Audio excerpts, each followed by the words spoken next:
Hello, creeps. This is a very tired T4Y on the Mystery Playhouse. Tonight's story will be told by Dick Powell, who plays Richard Rogue now, in another graphic adventure from Rogue's Gallery.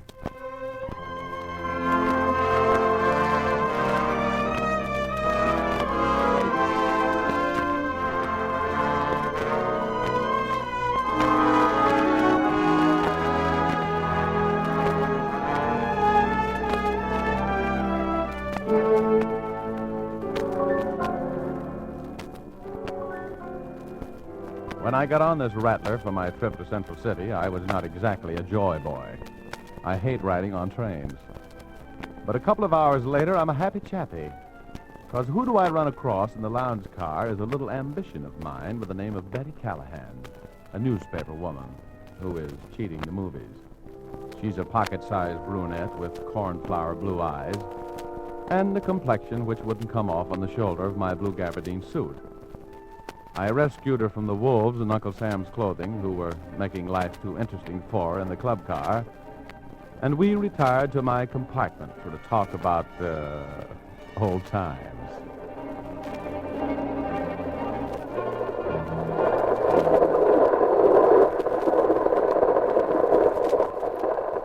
Nice little place you have here, Richard. A guy can get pretty lonesome in a place like this, you know, Betty. Get that gleam out of your eye, Richard. I'm perfectly comfortable right where I am. Oh, all right, all right. I just thought maybe you'd like to sit here with me and look out of the window. You're so thoughtful. You haven't even told me where you're going. Did things finally get too hot for you at home? Please. I'm going to Central City, baby, for the same reason you are. The Charlie Miller trial. Don't tell me you've learned to write. Very funny. I'm an expert witness, and I've got a briefcase full of research here. That's going to make the DA very happy. Come a little closer. Oh, all right. What do you think? Is Charlie going to get the works? Oh, let's not talk about Charlie. Let's talk about me. Don't you ever get tired of that subject? No, it fascinates me. Come on, what are you sitting clear over there for? You like it here. Why? Did your mother ever tell you anything?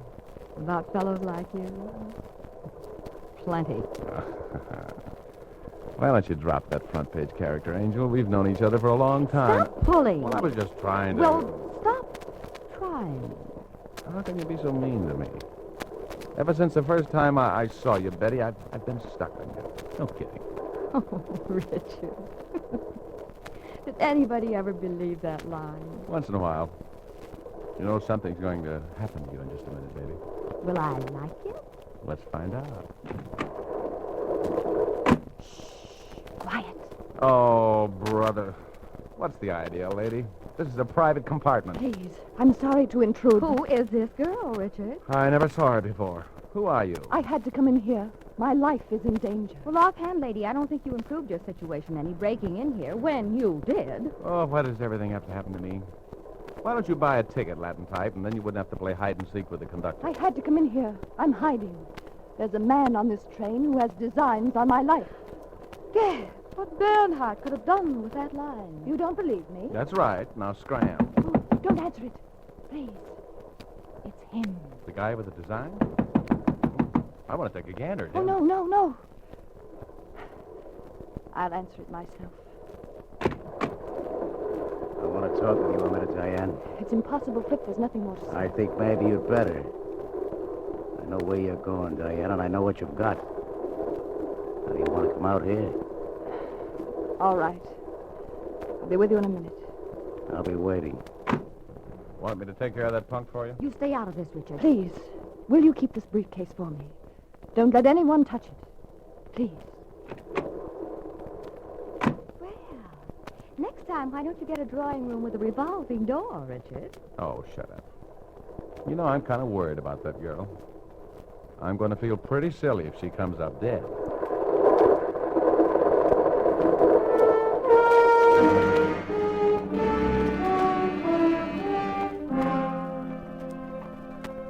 For the next 2 minutes, I worried about Diane and the man who had designs on her life. But I'm a romanticist at heart. So I spent the next 58 minutes trying to spellbind Betty into seeing things my way.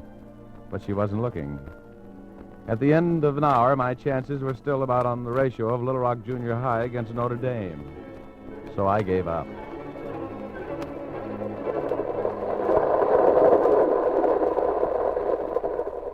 Well, it's been an hour since our visitor checked out. What do you think, Richard? The dame's either as goofy as a cub outfielder or she's really in a jam. If you're pulling me, I'll put my X on the first stanza. Let's take a look in that briefcase she left behind. Hey, wait a minute, honey. That's my briefcase. Oh, I'm sorry. Don't get huffy, Richard. Those two briefcases are practically identical. Yeah, I guess they aren't that. Well, give me mine. I'm going to put it up here on the rack. Hey, what is this? Pipe down, pretty boy. Turn the lights back on, Richard. Shut up, lady. All right, give me that briefcase, pretty boy. Get that flashlight out of my eyes. Keep your hands where they are. Give me that flashlight. Sorry, lady, but you asked for it. Now, pretty boy, give me that bag. Hey, what's the gimmick? What are you pulling that emergency cord for? I don't want to have to shoot you. Keep your hands out of your coat. So long, pretty boy.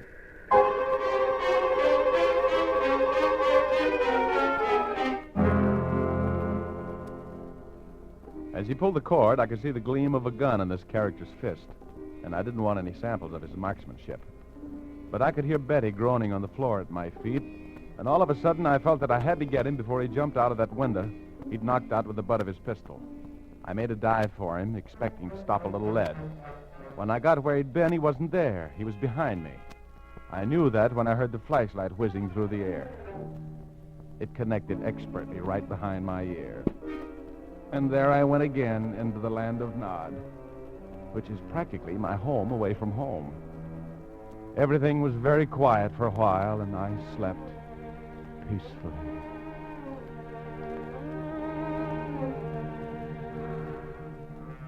Come on, Rogie. Come on. Get up, Rogue. Get up. Huh? Snap out of it. Betty's been hurt. Betty? The man got away. You've got to get up. Oh, I can't. Oh, my head. Get up. Get up. Wake up. Get up. What's that noise? It's at the door. Someone wants in. Oh, they'll go away. Snap out of it, Rogie. Let him in. Betty's been hurt. What happened? I can't remember. Remember the man? Remember the girl? He came back and... Yeah. Oh, cut it out. Stop that pounding.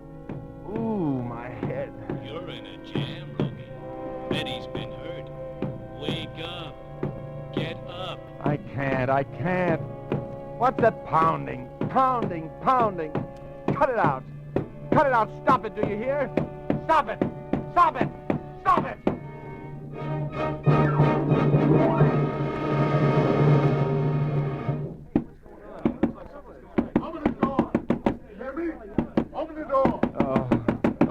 Okay. Betty. Oh, Betty, you poor kid. Hello there. Hello. I'm coming. Just keep your shirt on. I demand an explanation of what's been going on in here. Come on. Help me bring this girl out of it. The window broken. Do you know what that does to the air conditioning in this car? Well, a man got out of that window while the train was stopped. Who pulled the emergency cord? This guy. He came in here waving a gun around, took a briefcase that some dame had left here, stopped the train, and knocked our brains out. I just came to, and he's gone. So let's face it, conductor, he must have jumped out the window. Yes. And what happened to the young lady who left the briefcase here in your compartment? I don't know. Who was she? I never saw her before. Oh, you okay, baby? Oh, sure. It takes a bump like that to clear up my mind. Who was that fellow? I don't know. I'm holding you responsible for the damage that's been done to this compartment. What's your name? The name's Richard Rogue. Now get out of here. I'll give you some more things to hold me responsible for. Personal things. I'm the conductor on this train, and I'm not... Okay. We'll still be on your train when you pull into Central City. Goodbye now. Now, everything's all right, folks. Just get back to your seats, please. We're going ahead immediately. Please return to your seats. I've heard you were dynamic when you got started, Richard. Yeah, look. That daffy dame that came charging in here wasn't kidding. That briefcase of hers is full of dynamite. Was, you mean? It's gone. Out the window. Oh, no, it isn't. That window jumper took mine, remember? I had it in my hand, ready to put it up on the luggage rack when he came in. Give me hers. It's right over there behind you. Oh, sure. It's locked. I want to know what's in it, don't you? I love life. I just wish I'd never seen it. Well, comb the hair over that lump on your head, baby. We're going to find and confer with the young lady who spark-plugged this carnival of mayhem. Okay, I'm in. I owe that brunette a little something. Let's go talk to her.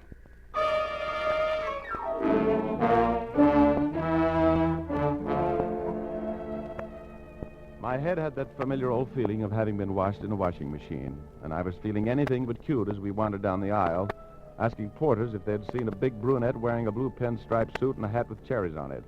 That was Diane, you know. Finally, in car 73, the porter recognized the description and told us that the lady was in drawing room A. Naturally, the conductor came along about this time. His glares bounced off that haze of pain that surrounded me like ricocheting bullets. He went with us, under protest, to drawing room A.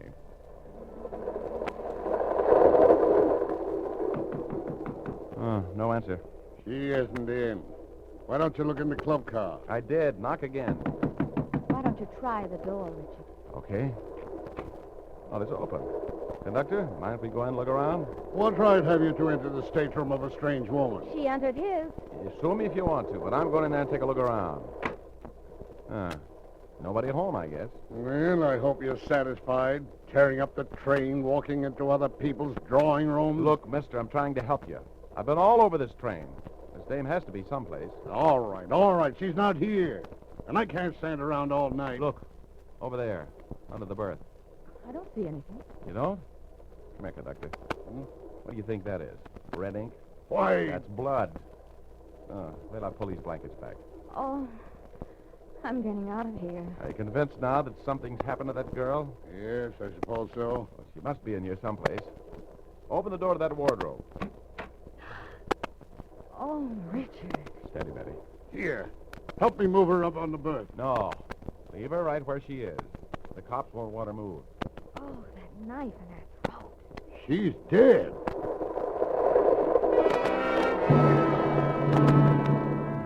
Yes, she was dead. And all we knew about her was that her name was Diane, and that I had the briefcase which must contain the reason for her murder. A pleasant thought. I took one more look at the dead girl, shuddered, and pulled Betty out of that room. I wondered what was going to happen next, and who was going to be the main attraction.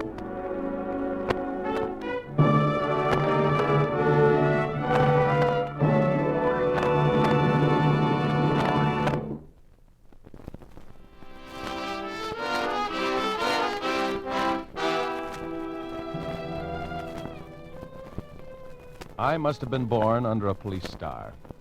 No matter what I start out to do, I end up in more trouble than a jitterbug at a square dance. Me?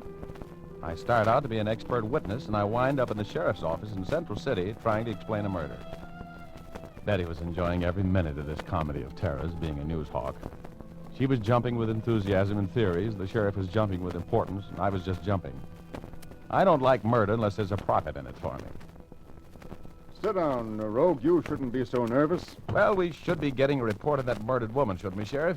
We're not going to get any place until we find out who she was. Oh, my men are working on it, Rogue. Now, just take it easy. We know our business here in Central City. Uh-huh. Well, it's your business. It isn't mine. So if you don't mind, I think I'll shove off. I've got a little business to take care of myself. Just a moment. I'll, But we got a positive identification on that lady who was stabbed on the train, Sheriff. And who do you think she was? Well, who was she? Get to it, Hennessy. She was Diane Miller, wife of Charlie Miller, who was on trial for murdering Big Joel and Bertie. No kidding. You can go, Hennessy. Sheriff Mills. Yeah? All over the place, huh? Great work, Sergeant. Okay. I'll have a pick out on him in 10 minutes. Thanks. Well, what's the good news? Have anything to do with the case? Well, Rogue, the man who stabbed Mrs. Charlie Miller was Flip Stone, Miller's best friend, and his first lieutenant in the slot machine racket. His fingerprints were all over the knife. How do you like that? I don't like it. Doesn't make sense yet. Richard, I'm going to go call this into my city desk.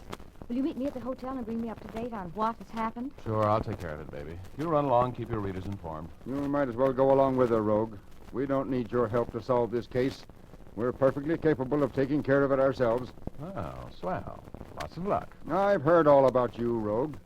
Just keep your hands in your pockets while you're in Central City. We don't like smart private detectives very well. Remember that.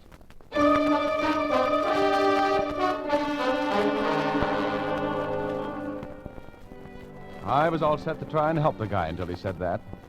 I don't approve of people going around sticking knives through other people, and I'm willing to throw in my nickel's worth to see that they're discouraged. Then this politician with muscles running up to the part in his hair gets tough with me. Oh, well, he probably had run across some wrong guys in his time. Anyway, Betty and I lammed back to the Hotel Splendide. We went up to my room because we wanted to talk. She called in her story to her paper, and I sat in the window and talked the deal over with myself. She finished her phone call. I really walked into a scoop this time. The city editor's having hallucinations. He even promised me a raise. Throw the bolt in that door, will you? Why? Oh, don't be so conceited. I want to take a look in this briefcase all the excitement is about. Of course, you know you can get put away in the pokey for a long time for withholding evidence. You're the worrying type, aren't you? Why do you suppose Flipstone rubbed out his boss's better half? Maybe she asked idiotic questions while he was trying to open a briefcase. You know it's locked. Yeah, I'm afraid I'm going to have to ruin the lock with my knife. Too bad. That's breaking and entering or something, isn't it? Illegal entry. Oh, that'll add 20 years to your sentence. I'll still be a young man when I get out. Oh, come on. Come on, I'm not going to be browbeaten by a lock. Hey, $100 bills. Millions of them. Take a gander at that, Betty. Money! Oh, you catch on quick. No wonder Flipstone was so anxious to get his hot little pink fist on this leather. You count them, will you? I'd love to. There's some letters in here I want to be impolite about. 2, 3, 4, 5, 6, 7, 8, 9, 10, 1. Richard, there must be $50,000 here. Baby, this is the works. These letters explain a lot of things. I'm counting. Wait a minute. 81, 82, 83, 84. Don't bother me. I never saw this much money before. No? Well, I know now why Flipstone put the kiss of death on the lovely Diane. He had to keep these letters and that money from being delivered. He didn't want Charlie Miller to beat that rap. 4, 5, 6, 7. I'm through 6,000s already, and I haven't even made a hole in the pile. Oh, the guy who wrote these letters was a character. 7, Get me the sheriff's office, please. 1, 2, 3, 4, 5, Thank you. 8,000. 5, 6, 7, 8, 9. 9,000. Oh, I wonder what a nice yacht would cost me. Chicken, if that dough was yours, you'd be Mrs. Richard Rogue tonight. Oh, would I? 6, 7, 8, 9. Hello, 10,000. sheriff's office. Let me talk to Sheriff Mills. Richard Rogue calling. Thanks. Gracious. 7, 8, 9, 11,000. 1, 2, 3, 4, 5. Hello, 6, 7, Sheriff. 8, This is 9, Richard Rogue. 12,000. Yeah. 1, 2, 3, Come 4, down 5, to 6, 7, 7:30 at the Hotel 13,000. Splendide right away, will you? 1, 2, 3, 4, 5, 6, 7, Well, don't 8, ask so many 14,000. questions. I'm going to make you a big man. 1, 2, 3, 4, 5, I want you to 6, help 7, me 8, plan a 9, surprise party. 15,000. Right. 1, 2, 3, 4, 5, 6, Now, hurry. 7, 8, 16,000. Hey, that's a lot of letters you got there, Betty, darling. 18,000. Flipstone really grabbed a handful of disappointment when he bailed out with that mice satchel by mistake. There wasn't nearly that much money in mine. Who could that be? I don't know. Look, I'll get over behind the door. You open it, and we'll look our company over before we put this artillery away. All right. I don't like guns. They come in handy sometimes. Okay. Put 'em up, lady. I'm coming in. You can't come in here. Shut up. Just keep backing up. I want that dough. You switched bags on me. I didn't do it. Where's Rogue? I've checked every hotel register in town looking for him. Well, where is he? I want to slap him around a little bit for... Oh, Richard, why did you wait so long?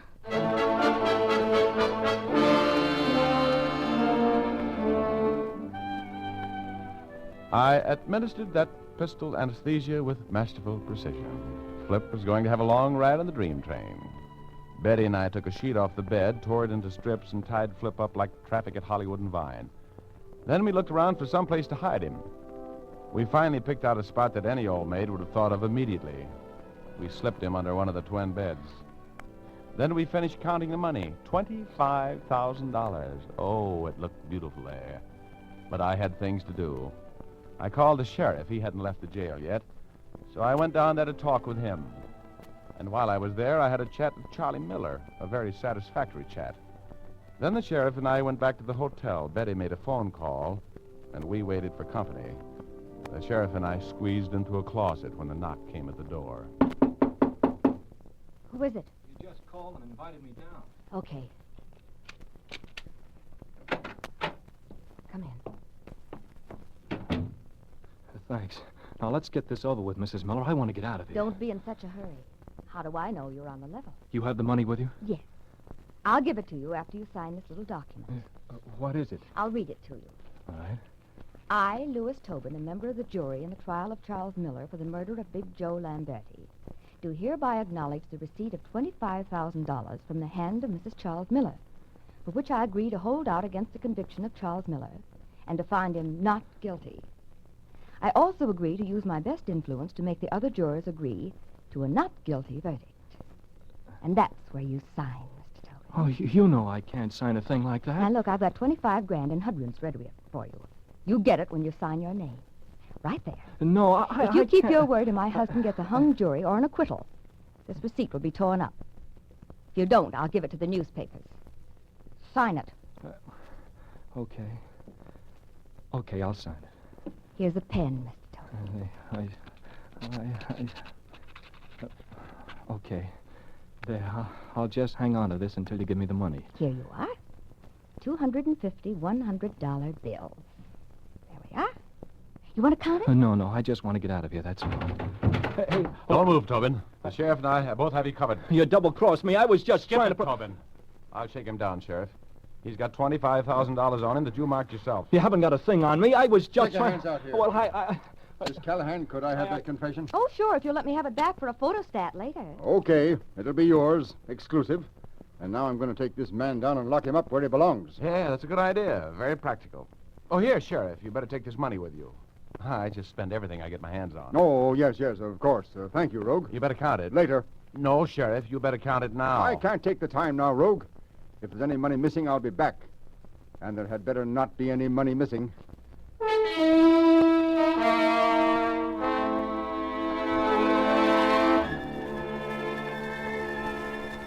I had news for the sheriff, but he was so impressed with his pinch that he couldn't see me.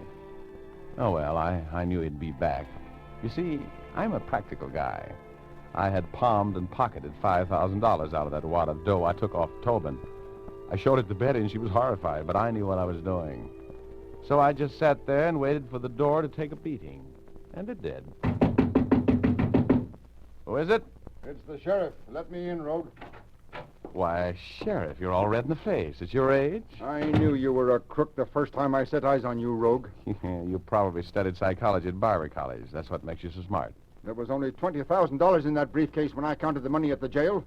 And I had 4 honest men as witnesses. Well, bless your heart. Where's that other $5,000, Rogue? In my pocket, Sheriff, and that's where it's going to stay. That's larceny, and you're under arrest. Now, is that silly? Look, Sheriff. Oh, please, Richard, tell him. Don't needle him anymore. Well, Sheriff, you remember when I went in the cell to see Charlie Miller? What's that got to do with the missing funds? Well, he posted a $5,000 reward for the killer of his wife with you, didn't he? Oh, yes, I suppose he did. You suppose? You know he did. Well, if you look under the bed there in the bedroom, you'll find Flip Stone, the guy who murdered Diane Miller.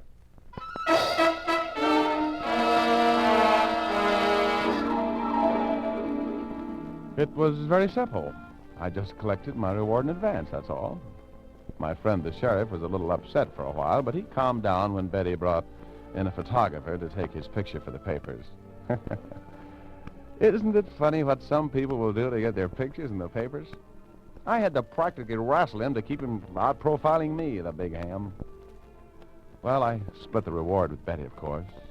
Well, I didn't just exactly split it with her. I gave her $2,000.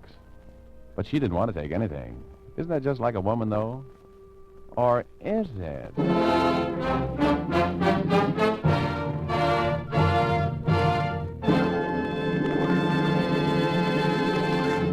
We're a little late, folks. This is T4Y. Good night. Sleep tight. This is the Armed Forces Radio Service.